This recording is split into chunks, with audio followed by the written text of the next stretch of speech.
There is no fitting word to describe a crucifixion. Or if there is, it was conceived in hell, where I trust God rots the soul of the fiend who devised it. Were I to paint a picture of a crucifixion, with executioners and ghoulish spectators, it would be filled with devils, diabolical spirits, malevolent sprites, cloven-hooved demons who must surely dance in an ecstasy of evil, with Beelzebub presiding, or Lucifer, or Satan, or whatever name you choose for the Prince of Darkness. I'd rather fight a horde of hairy barbarians than witness one crucifixion in the so-called line of duty. By the gods, it's a disgusting way to kill a man. 12 years imperial service and the proud possessor of the Centurion staff and the oak leaf crown for gallantry in battle. You don't need much gallantry to supervise a gibbet. But by God, you need oak leaf courage to die on one with dignity. I've seen them weep, struggle, scream, and cry for mercy. And stoics in teeth-clenched silence right to the end. I've saluted them. I have to be there, so I am there. But the Galilean, he was another question altogether.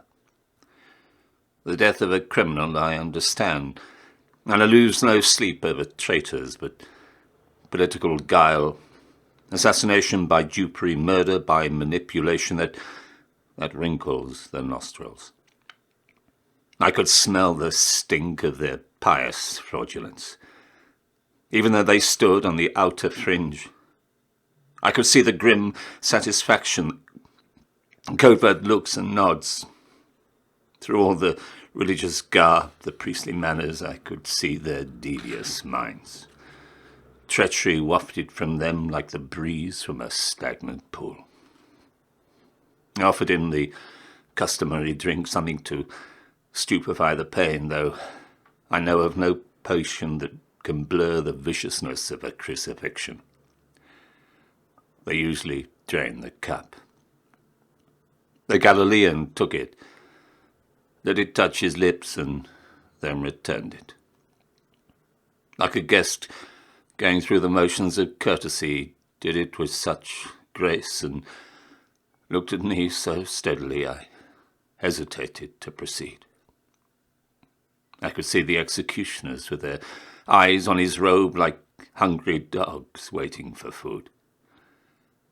He closed his eyes quite briefly, as if giving consent for me to continue.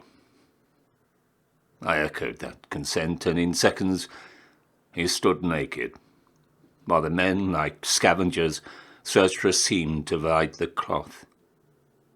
There was no seam, and so they diced for it.